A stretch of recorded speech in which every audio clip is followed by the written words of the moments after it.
I'm Darren Morton. I'm Simon Matthews.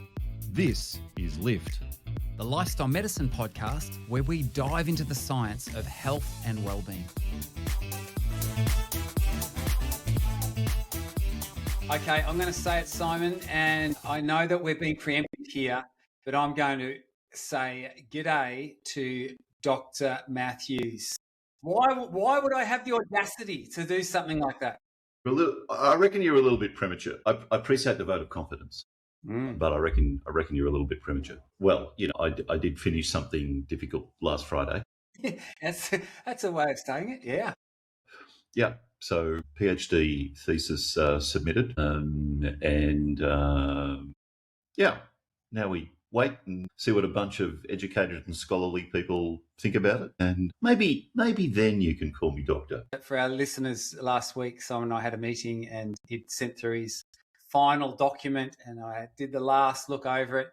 And over Zoom, I said, "Listen to this sound," and the sound was a whoosh. It's the sound that a Mac makes when it sends an email off. And I said, "That was your thesis being sent to research services at the university." So anyway, and that's the sound of sweet sleep, because it's just done for a little bit of a period of time. What I didn't hear was the dull thud as those 300 pages actually landed on a desktop somewhere. Yes, that's exactly right. Well, you know what? You did something hard, as you said, accurately so, last week. I am heading over to your part of the world on Thursday, not to visit you. I know you've reminded apparently me. Not to visit me. Yeah. Yeah, I know. It's a trying time. But I'm going over to Europe because I'm about to do something really hard too. And it is called the Swiss Epic. Now, the Swiss Epic, do you know anything about the Swiss Epic, Simon? I know a little bit. I know it involves bicycles. It does involve bicycles. It's a mountain bike event. In a moment of weakness, I agreed to do this, which is not the posture you want to approach this event with, by the way. One of my friends is turning 50 years old this year, and he's an exceptionally good cyclist. And anyway, he said to me, "Hey, I really would love to do this event for my 50th, and I need a partner to do it." And I went, "Oh, that sounds great. Well, good luck partner hunting," because I'd heard it sounded, anything with epic in it sounds like loose marketing talk for hard. Very hard. He said to me, "Oh, look, I really need a partner." And then my wife said, "Hey, listen, you know what?" She'd actually gone on a trip to Turkey last year, and this was about the time that he was priming me for it. And she said, "Oh, I don't mind if you want to go." And I thought, wow, what happens? And he said, "Oh, well, will you do some mountain biking in Switzerland?" And I thought, sign me up. So I hadn't done a lot of riding, but anyway, I agreed to this. And after I was locked in and committed, that's when I discovered what this event actually entailed. And it turns out it was 5 days. So it's not a one-day thing. So let me. I'm going to have a stab in the dark here, because you and I know someone from Switzerland, and in fact, we've previously spoken to him on an old podcast we used to do. And I know a little bit about Switzerland, and the little bit that I know is that it's very, very mountainous. Thanks for reminding me of that. Thank you so much. Yeah, that's heartwarming. I actually have discovered that is the truth. So much so that when I looked into the details of this event, so it's 5 days, it's about 500 kilometers over the 5 days. So for our American friends, that's about 250 miles or so. But the fun part is that over the course of the 5 days, there's around about 12,500 meters of elevation gain, which is like about, I'd say, 40,000 feet for that. Once again, for our American friends, which means that essentially you're riding up to the top of Everest and about another third-ish again over the course of these 5 days. So anyway, I have taken a keen interest, Simon, let me tell you, in how to ride up hills most efficiently. Because my friend, my partner, and I have to stay with my partner the whole time, or more accurately stated, he has to stay with me the whole time. He has to slow down to stay with you. He does. So he's an exceptionally good climber as well as just a good all-round rider. So anyway, but here's what I've discovered. And so let me share this little insight. And I think that it has some really interesting application from a behavior change point of view. And being the residential behavior change expert, I'm going to pick your brain and you might be able to help me prepare better for this particular event. So here it is. Here's what I've observed. And it doesn't take long to figure this out. But if you want to go up a hill and you want to get from the bottom of the hill, point A, to the top of the hill, point B, there are two ways to do it. Number one, you can click into a really high gear. Okay. And what that involves is then you can get up, you can stand up on the pedals and you push really hard and you go quite quick, relatively quick, depending on the steepness of the hill. But you get from A to B, maybe. That's if you can sustain that heavy gear and pushing. That's hard work. It is hard work. Yeah. It's hard work. The alternative is that you actually select a low gear and it's almost, they talk about spinning. Yeah. And so here you are essentially spinning your legs. You don't go that far with each stride or each navigation, but you definitely, it's a lot easier and a lot easier to get there. Can I say you left out the option of taking the chairlift? Yeah, that's exactly right. And so you've got these sort of two ends of the spectrum, if you like, and obviously there's some balance in between. And here's the interesting thing. I went for a long with my gun riding companion. Last Friday, I went for a long ride. It was over 100 kilometres. And we were going up and down hills. And as we came, we'd sort of get speed up coming down the hill. And then as we come up the other side, I would click into this high gear and I'd stand up and do these ones and then try and crest. But normally I didn't have quite enough energy or effort and momentum. And then I'd sort of have to drop back and then I'd get over and then we'd do it all again. Where he was a lot more even. And I noticed that even as he came sort of, as he started to slow up up a hill, he would drop back into a lower gear and start this spinning. And then over the course of several hills, it got to the point where I wasn't surging ahead anymore. I was actually falling behind with my technique. And he said to me, "Hey, you know what? Can I just give you a bit of instruction?" And I said, "Yes, please. Why hasn't this happened like a long time before, 2 weeks out from the event?" But he said, he actually has on his bike a watt meter, and I don't have that technology, and so he's actually looking and seeing how much effort, how much wattage is he applying throughout. And he said, you've got to keep that consistent and you've got to keep it below that threshold level, because if you go above that, he said, which you are doing in these surges, ultimately it just, you run out and you can't sustain that kind of effort. And I'm thinking, this is really interesting terminology. He's talking about sustaining an effort. He's talking about still getting from A to B, but doing it in a way that's a lot more measured, that actually can, once again, be sustained. And I thought, wow, how pertinent is this whole idea of behaviour change? And I'm intrigued, and I'd love to get your insights on this, because what I realise is that I think that when I first got involved in lifestyle medicine, I was really leading towards the idea of the best approach was to actually pick a high gear and really push hard. And the great thing about that, and what I like about that, and maybe that speaks a little bit to my personality type, that you actually can get there pretty quick if you go that path. The downside is that it's exhausting and it requires very high levels of motivation. And so I'm intrigued, your thoughts on this whole idea, because I'm familiar with the work of BJ Fogg's and his tiny habits approach, and his concept, his rhetoric here is that it's true, if you try and make these quantum leaps, right? Yeah, it might get you there quicker, might not sustain you there once you get there, by the way, but it might get you there quicker. But the amount of motivation required to do that big hard thing is really, really difficult to keep mustering. Because as we all know, we're all humans, motivation is so fleeting. Whereas the tiny little things, and he actually says the smaller you can make these changes, if you can get to the point where it requires literally no motivation at all, very small amounts of it, your ability to get over that line and actually follow through then is going to be so greatly enhanced. So tell me, brother, tell me. So this is all a really great metaphor for behavioural change, by the way. And there are so many aspects of this that we can talk about. First thing that I'm going to do, though, is just talk about, you mentioned motivation a couple of times. Like you've got you can run out of motivation. I don't actually think that's true, because motivation represents the needs and the desires that we have. That's what motivates you. So, for example, if I ask you right now, what's motivating you to take part in this? You're going to tell me, because my friend's turning 50, because I want to accompany him on it, because it's a personal challenge, because I like cycling, because I like doing big, difficult things and being able to say I achieve it and so on. Whether you're doing the high gear and pedaling slowly or the low gear and pedaling quickly, that remains the same. All those things stay in place for you. They all still matter. So it's not motivation that fluctuates. It's your resources that fluctuate. Yes.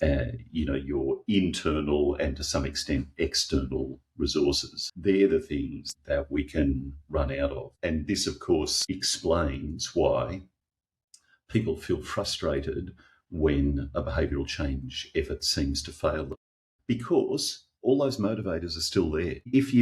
If it didn't matter to you, you wouldn't care. If doing those difficult things, if being with your friend, celebrating with him, if all of that was unimportant to you, and you felt like your efforts didn't take you anywhere, you wouldn't care. Wouldn't make any difference to you. But it does matter to you, and that's because your motivation is still very high, and your desire to meet and satisfy those needs and desires is still very high. So I think it's important to get clear that it's our resources to achieve something difficult that deplete over time, not typically motivation. And what when you say resources, because I'm thinking to myself, I'm very motivated to do this, and for all those reasons that you've explained. But I do know that in the preparation and the training for that, I know that there are days when I'm going to do a higher intensity effort. Like I'm actually going to have to go and I'm going to do some efforts up a hill. And you know what? Throughout the course of the day, I'm sort of semi-dreading it. And like I'm a bit like, whereas if I know that this evening I'm just going to go for an hour-long casual spin, that's a whole lot easier to get over that. So let me ask you a question here. What do you, when you know you're going to do a higher intensity day, let's say that's tomorrow, what do you actively do to prepare for that, knowing that you're going to be doing that tomorrow? Well, I'm more intentional about my preparation for that. I think probably what's your preparation? There's a physical and a psychological preparation that goes on for something like that. To do a hard thing like that, I'd be watching more what I ate, when I ate, the timing of that, because I know, I don't want to feel sick while I'm doing that. We've talked about this before in relation to running too. The critical timing of nutrition. So even in your response just there, you're demonstrating that you're increasing the resources that you have immediately available to you, and you've divided them into physical and psychological very neatly. And all of those things are important. I would add too that for many challenges, there are social resources that we need. There are contextual and environmental resources that make a difference. For example, if you're planning a big day of riding tomorrow, and you wake up and everything goes well, you eat really well, you sleep really well, your mental game is at its peak, and you wake up in the morning and it's absolutely thundering down with rain and 5 degrees. What do you think? Yeah. Do you feel equally as enthusiastic to get out there? Probably not. No. So context and environment makes a big difference. And in the particular example you're talking about, being with your friend, you talked about, you joked about whether he's accompanying me or I'm accompanying him. And it doesn't really matter, because the point is that there's something shared about this, and that becomes a resource here as well. In fact, your friend's advice to you is a resource that you now have that you didn't have before you noticed the watt meter on his bike, and before he said to you, Darren, click down a gear. Yeah. All of those things potentially become resources, but the one that tends to get overloaded is actually the cognitive resources, the mental resources. That's where most of us peg out in behavioural change. Lift is supported by the Lift Project, an educational adventure where you learn science-based ways to lift your mood and your life. The Lift Project is lifting lives around the globe, in healthcare settings, workplaces, schools, universities and communities. To find out more, visit theliftproject.global. The name for this is decision fatigue. And it does relate. Decision fatigue relates to the idea of the magnitude of the change you're trying to take on. It also relates to the extent to which you're embedding that as habitual in your daily life, or to use another word that we're familiar with, the extent to which you're making that the diet of your life. Diet, of course, really just means what you do every day, but the routine things that you do every day. So decision fatigue, if you think about someone who's, for example, trying to stop smoking, which is for most people, that's a difficult behavioural change. Think about what's involved there. You, first of all, have to make that mental decision, but you don't make that mental decision once. If you smoke 20 cigarettes a day, you have to make that decision 20 times a day. And if you're already trying to constrain the amount of cigarettes or the number of cigarettes that you smoke, you probably have to make that decision more than 20 times a day. 20 might represent the number of times that behaviour breaks through. Yeah. But in fact, you're making that effort more than 20 times a day. And now think about all the different contexts in which that effort has to be made. You have a meeting with your boss and you feel stressed out about that. You have a meeting with a client and you feel stressed out about that. You walk outside at morning tea and all your friends are gathered there talking and chatting and smiling and laughing, but you don't want to join them because if you do, you're going to be tempted to light up a cigarette. You go out with your friends in the evening, and the same thing happens. You go to a friend's barbecue or party on the weekend. The same thing happens. You get to that time after a meal when you've got that pleasant feeling of fullness after eating, and that's the time when you would typically light up a cigarette. All of these things operate as cues to have to make a decision in that moment.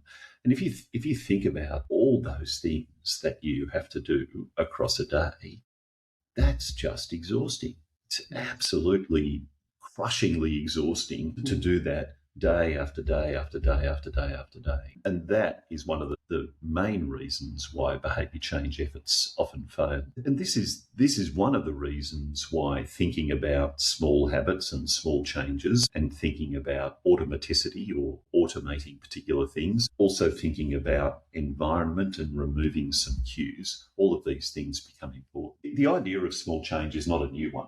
I've got a book here which I've had since, actually, I don't know how long I've had this book. I must have had it 25 years. It's called Do One Thing Different by Bill O'Hanlon. And it goes, Bill O'Hanlon's a family therapist. It goes back to the time when I was practicing systemic family therapy and solution-focused brief therapy in particular.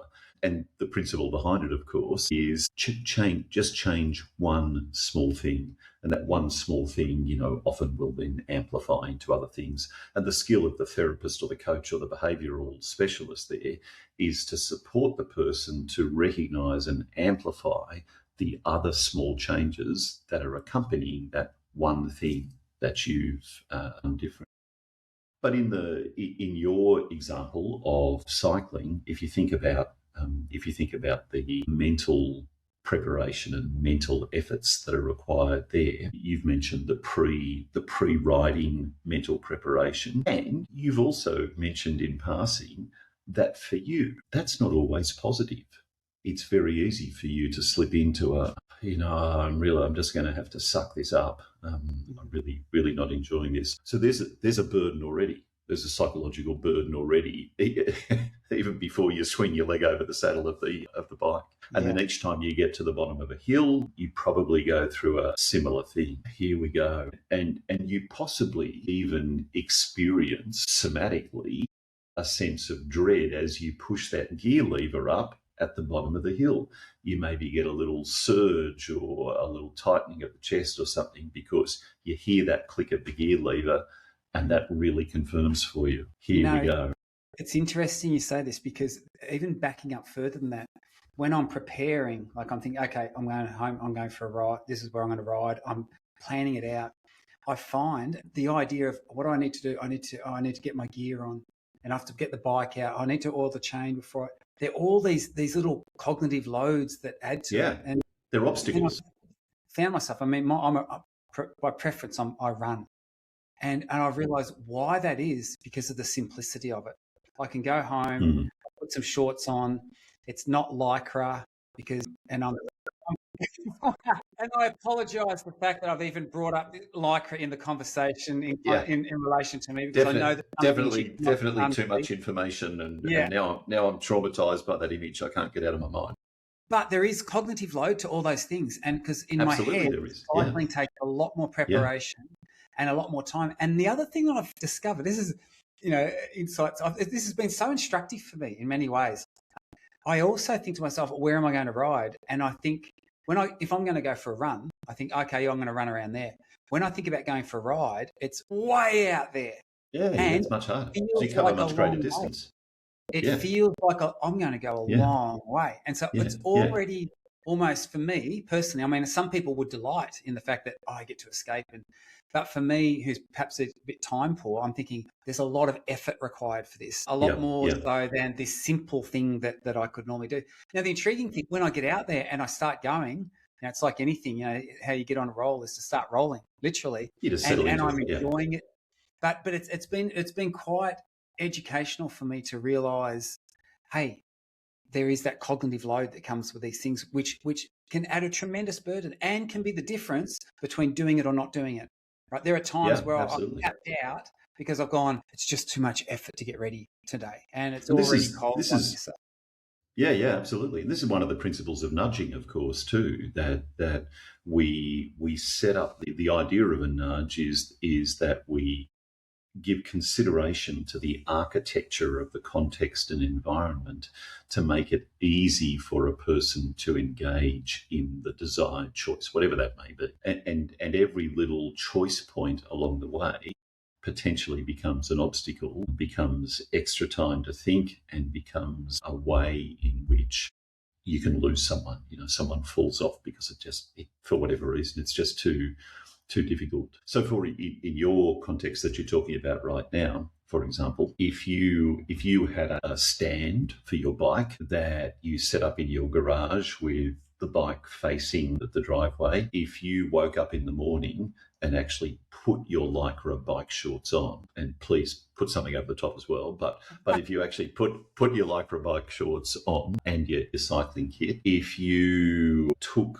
with you to work some sort of isotonic drink that you could throw down on the way home from work and things like that, then you would be removing a lot of those little obstacles and choice points along the way. And it would be super easy for you to arrive home, strip off your shirt, strip off, the jeans or whatever you've got over your Lycra bike shorts, jump on right away.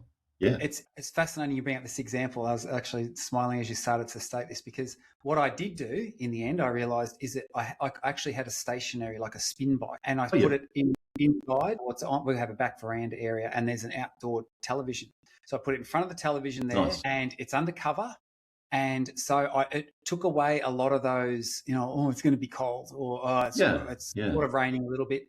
I could do two things at once. So I was actually engaging with some podcasts or whatever while I was doing it. I even went to the point where I had two sets of shoes that clip into these special cleats, and I had an old set. So I just left that old set out there right next to that bike. And last of all, and it's amazing how much difference this made, when I go for on the stationary bike, because you get very warm because you don't get the convective air sort of cooling. So you sweat lots, so you don't wear a top. So this is really bad. I shouldn't even be saying. Oh my goodness. But now you're telling me I've got to visualise Lycra shorts and no shirt. Yeah, exactly. This is like criminal, isn't it? But what's amazing is that it meant that it was one less item of clothing that I had to find and source, and then there you go. And it actually reduced my cognitive burden. Like it was, which is so a little bit easier. Bizarre to be thinking about this, but as you're saying it, but you know what? One last thing that I've it's been, as I said, it's actually been It's really been a behaviour change journey that I've been on, and I'm sort of living it in real time. And it's been quite fun playing with all these variables and how they're affecting my behaviour and what I can follow through on, what I can't, and times when I fail. And there are times where, that late that evening, it's now 9-10 p.m. and I know it's been hanging over my head that I should have actually got on that bike and done a hard session that day, and I didn't do it. I didn't follow through. Yeah. And it affects me. Like, I actually feel like I've let myself down. Like, and it makes me more determined for the next day. So there's been an interesting journey in that regard too. But what I have noticed is that those days when I have just written down to go for an hour-long cruisy ride, it's very little effort required, and I can go out and I can ride in some pleasant place, and I listen. I actually have some headphones that I can still hear the ambient conditions as well. But I quite enjoy that and it's not hard. It's not. I don't have to. It doesn't hurt. It's not painful. Your legs aren't burning. But there's something in the back of my head that says, this is too easy, so it mustn't be doing any good. And Okay. I've had to quieten that voice, because it's not true. We actually know that with cycling and with a lot of activities, there's huge value in just doing that at a low intensity, low level, but still being there. And I've almost had to get to the point where, because see, if I do a hard session, at the end of a hard session, I feel accomplished. I feel like that counted. Yeah. That's significant. Yeah. Whereas these ones, it's like, maybe it didn't feel like it did anything. But what we do know is that all of those hour-long sessions, because maybe that's all I had time for that day, all of those added up to make a big difference. Absolutely. And if I hadn't have done any of them, then I would be a lot further behind where I actually am. And that, once again, makes me think about that whole, that those small things matter, and you don't give up. And from a lifestyle medicine perspective, when you do those kind of lower intensity, kind of easier rides, it's not just the cycling you're getting a benefit from. You're out in nature, you're around trees, maybe you're going past a river or a stream, you're listening to a podcast, so you're doing something to kind of enrich yourself in some way. I am making an assumption about the type of podcast you listen to here, but I'm assuming that you listen to things that that really perhaps challenge your thinking and help you grow and so on. And you're probably attentive to your diet both before and after, in order to make sure that you're physically fueled up to do what you need to. You sleep better as a result, and so on. So there are myriad benefits that come from doing that as a part of your broader training regime as well. The other thing that I would, so you've got this friend who's obviously got a very fancy bike, and he's got a watt meter, and his bike probably costs more than most people's cars, by the sound of it, because he's super into this. And one of the really important elements of behavioural change, of course, is pay attention to people like that and ask them questions. In other words, create a role model for yourself from whom you can learn. Now, that's not to say that everyone needs to drop into the low gear and pedal like mad. But interestingly, he brought a nuance to this, didn't he? So your starting position was, you can click into a high gear and pedal slow and heavy, or you can click into a low gear and spin like crazy. But he didn't talk about that. He talked about making sure you keep your power output constant. True. And therefore doing whatever you need to do with the pedals to achieve that. And that's where the value of people who are already doing those hard things comes from. And this is the self-efficacy idea of finding a role model and working with that person to support you to be able to make the changes that are going to work for you. Your low gear or your lower or higher gear may not correspond exactly to his to get that same power output. And that doesn't matter. The point is, you're now going to the important underlying principle here, which is sustaining the steady power output. And of course, that's the thing that makes things sustainable. And that's great. And, actually, that's a great insight. And I hadn't thought of that. And within athletic endeavors, they often, particularly cycling, they talk about your functional power threshold. So, because it's different for different people, some people have the ability to, to sustain this kind of intensity and this output. Others, it's lower. And, the gearing is probably less relevant. It's really about what's your limit, what's your exactly sustainable right. limit that you can continue. Yeah. So when I enjoy community runs, the 10K runs, 12K runs, sometimes a bit longer than that, and some of those have slight rises. Very few of them have super steep gradients. The City to Surf in Sydney, of course, is one exception to that.